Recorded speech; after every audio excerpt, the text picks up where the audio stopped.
Introducing the Bunn Vacutec 800 EV2 Aspirator. Today we're going to show you how to set up the aspirator for tracheal and oral suction. With each Bunn aspirator, you will have the suction machine, collection bottle with top, patient suction tubing, unit tubing, and HEPA filter.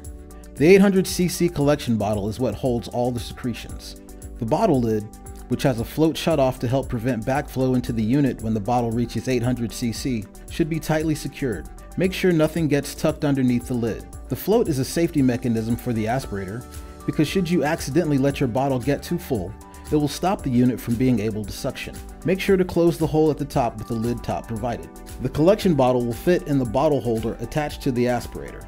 The opening or connector at the top is going to connect to the unit tubing that holds the HEPA filter, which is allowing the unit to suction and prevent particles from backflowing into the compressor.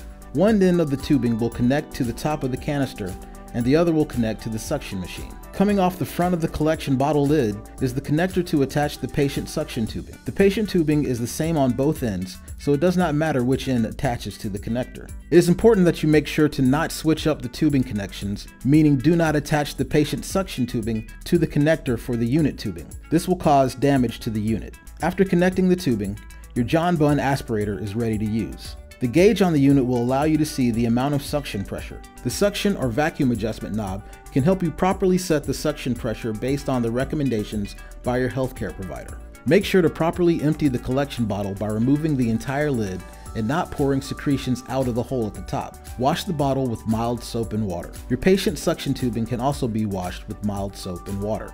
The unit tubing with HEPA filter should not be washed. Always follow the guidelines and instructions provided by your healthcare professional.